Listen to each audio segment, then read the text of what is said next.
everyone. Oh, my chair moved. Hello everyone. Welcome back to another video. What have I done? What's moving? Welcome back to another video, or welcome if you are new. We have another chatty video today. I hope everyone is fine with that. I thought I'd talk through one of the, I don't know, I don't get that many questions about it, but I feel like I need to talk about it because I get a lot of questions on the caravan and things. So I thought we'd talk about how profitable it is. I'm not going to go through specific numbers, but you'll get why. But I'm just going to talk about it in general. First up, if you are subscribed, you know Oakley. If you are new, I have a dog, Oakley. We are home alone today, so if you can hear him pottering about or chewing or jumping at me, it's because I can't ask my partner to look after him. So he is just pottering about. You might see him like ask for strokes or something. Anyway, let's talk about the caravan. So we bought a static caravan for a holiday let in March of 2021. We opened literally as everything opened.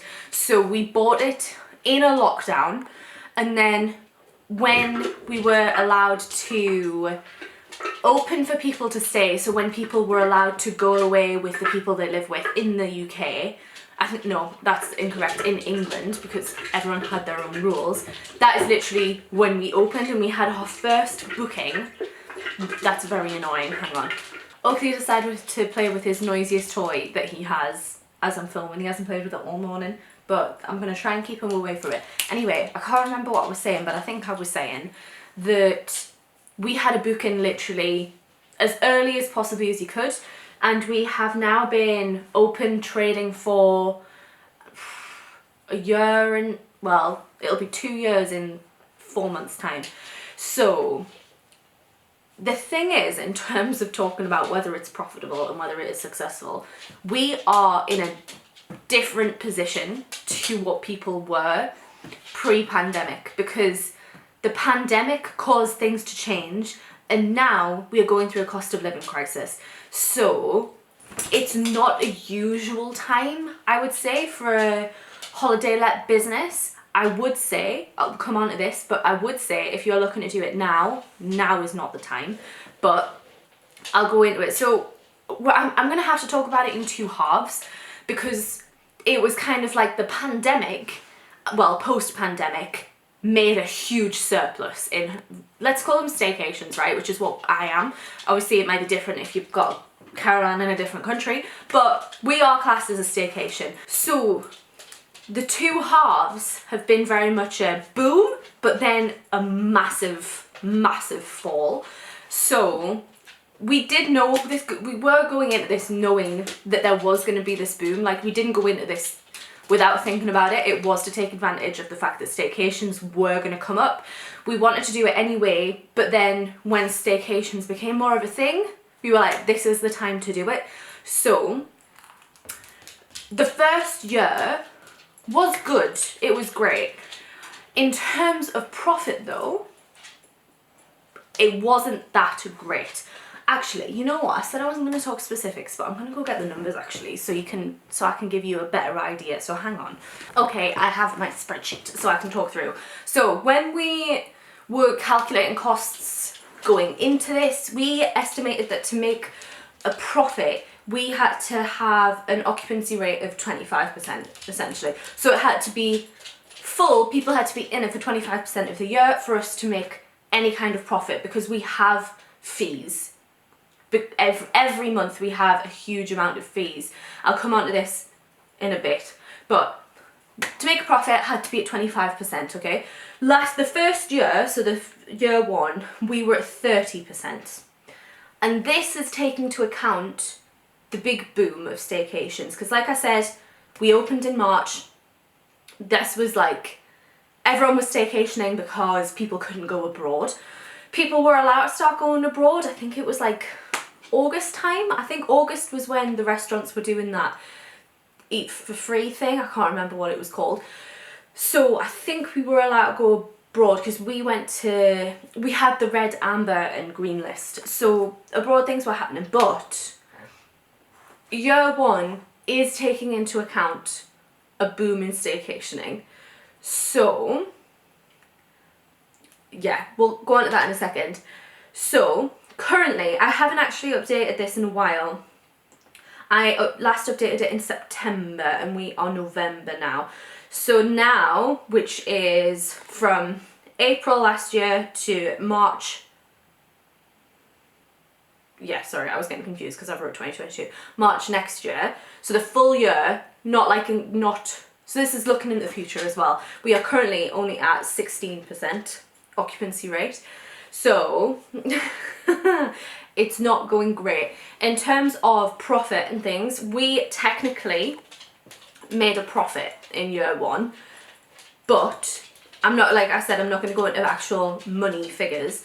We made a profit in year one, but if you take into account our initial investment, we didn't make a profit. So that was our good year. We are now in a bad year.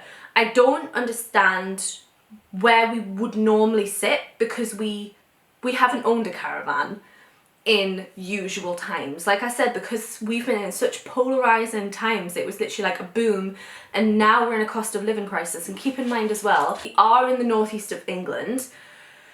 A lot of our stays are from local-ish people. We have had, like, I'd probably say it's 50-50, maybe more skewed towards local-ish people. And I don't mean like people from Northumberland are coming to stay, I mean like Newcastle or Yorkshire or the Scottish borders. It's not like Northumberland people staying in Northumberland, but it is the northeast that we tended to get people from, apart from summer holidays, because then people are staying for longer. Or we've had some people who are on their way up to Scotland and use us as like a stopover point. So keeping that in mind, in this cost of living crisis, the northeast is being largely screwed over. I'm not saying that the whole of the country isn't suffering. I don't mean that at all. We are all suffering because of the Tories, but with the northeast, we are, in comparison to the rest of the country, we are a deprived area. So we aren't getting as many stays as we were, because we are local, like local people stay with us, and local people don't have money. Like, people aren't able to spend money on heating, never mind coming to stay with us. And we aren't a cheap place because we value the van a lot. I freaking love it. It is a caravan, but it is a beautiful caravan in my opinion, and the location is just perfect in my mind. I absolutely love where we are. In terms of the county, I don't think we could be in a more perfect location. Swaland is such a sought after area anyway for people living there, because it is so freaking good. You are literally 2 minutes, let's be generous, 5-minute drive from the A1, which means you can get to anywhere quickly. Alnwick is just up the road, Morpeth's just down the road, and then you are right next to the national park. Like, it is an incredible location. And then location on our park, I absolutely love it. The view out front is gorgeous. We see deer running past. It's on a beautiful street. I love it. So we aren't cheap, and I'm fine with that. So a lot of people aren't coming to us at the minute, and I think it's just how it is. I'm not doing this video to be like, poor me, book my van. I'm not. I'm doing this because I've actually had quite a lot of views of people who are looking to do this themselves, and I want to pre-warn you, because I think the thing is as well, there is also a whole shift now coming into Airbnb hosts. We host on Airbnb, VRBO, and now booking.com. I wouldn't recommend booking.com, but I'll talk about that in another video if you want me to. But we host on those 3 sites mainly. We don't do private bookings because just with insurance and stuff, it's very complicated. But there is a whole new shift as well coming in, like booking.com owners. People don't really like it. Not booking.com. Airbnb owners. People aren't liking Airbnb anymore. So there's this whole shift to talk about as well. And I can't remember my point. But another thing to take into consideration is that we aren't just Airbnb hosts, we are caravan hosts, and that in itself is a different thing to a lot of Airbnb hosts. Like, people go on Airbnb because some people want to be in like a unique stay or something like that.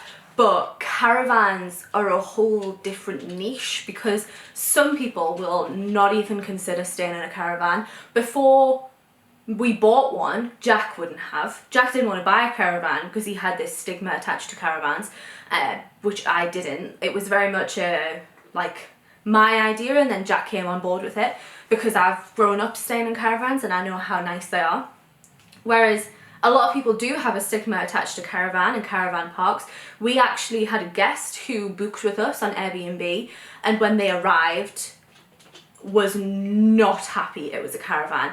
We did not deceive him. It says everywhere on Airbnb that it's a caravan, but he didn't realise, I think he hadn't read the listing correctly, but he was like, there is no way I am staying on a caravan park. And it was just like, okay, so in terms of buying one, you have to be realistic that you aren't going to do as well as other Airbnb hosts, because I see all these TikToks about people being like, I have all of this expendable income from Airbnbs, and it just, if you're looking to buy a caravan, it is not as easy as that.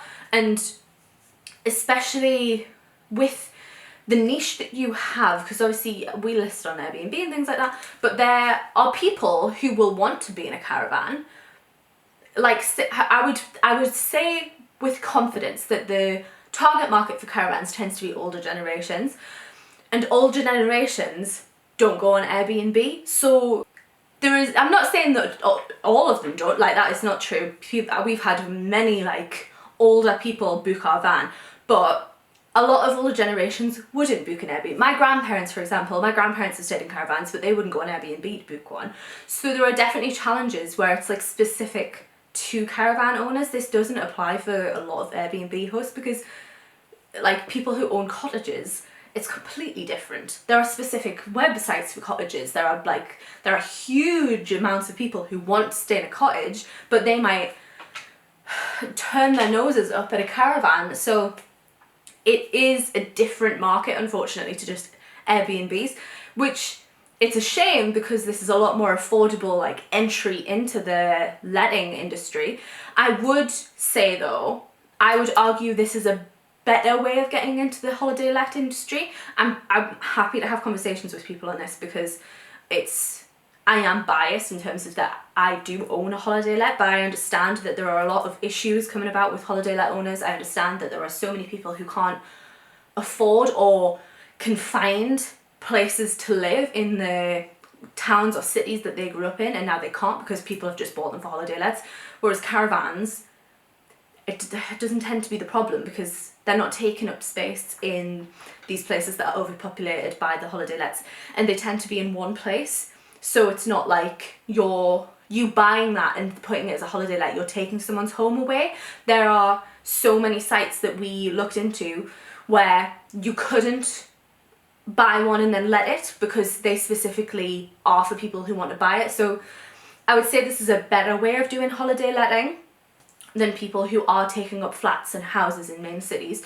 So it's a shame that people do have the stigma attached to them, because it's more ethical and it's also more affordable for people to get into. Like, me and Jack did this because we couldn't afford anything else. So yeah, caravans are their own niche in their own right. It's also harder to market. This is a whole other conversation, but I'll do it now, where I will say that these figures are kind of our lowest effort, because the marketing for the business was going to be my role. It is my role still, and I have just been really struggling with it. I've mentioned it in my autism video, but I don't know why, but there seems to be some kind of blocker in my head that I don't want to do the marketing for the van. And I don't know if it stems from knowing that people don't want to book caravans, or knowing that we only have one, so it's really hard to market, and because you can only post the same thing. I know what I can do, so I appreciate if you were going to comment and leave a suggestion. I've probably thought of it, but it's just, my brain just won't let me. So things could be better if I'd done better marketing, and I am going to try, but my autism just isn't letting me at the minute, and I'm not entirely sure why. But this is the lowest amount of effort in terms of trying to get bookings. Obviously this is kind of marketing, I suppose, like the videos that I've done, but I would definitely say that we've, like, the people who've watched these videos are people who are looking to buy rather than people who are looking to stay. I don't think we've had any bookings off my YouTube. I think we've had a few people ask about it, but I don't think anyone's booked, because I've asked people to tell me if they're from YouTube when they've booked it, and no one has. So yeah, I wouldn't say this is like an effective marketing strategy. But yeah, so there's I don't want to talk for ages on this because there's not too much to talk about. In a simple answer, it's not that profitable.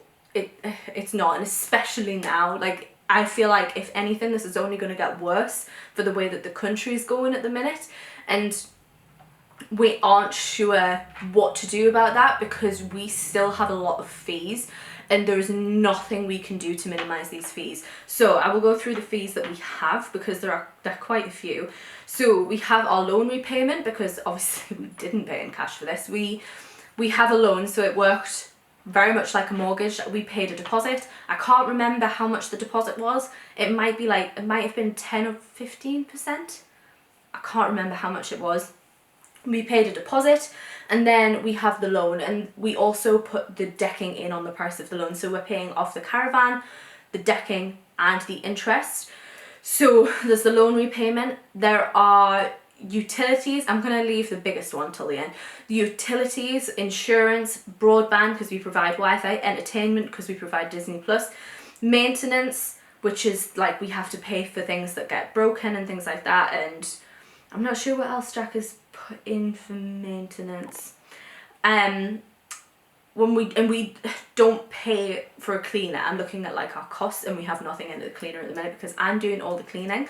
I don't take a salary for it. I don't get paid for cleaning like at all, because we haven't made a profit yet in our eyes, because like I say, technically we did, but if we take into consideration our investment, because there was we're not including the deposit investment, that's just gone, that's not included, but we had to put a lot, we had to put like 1,500 or 2,000 in at the beginning to get everything for the van, because we provide linens, towels, bedding, everything for the kitchen, hoover, cleaning, stuff for cleaning. Then we provide a welcome pack.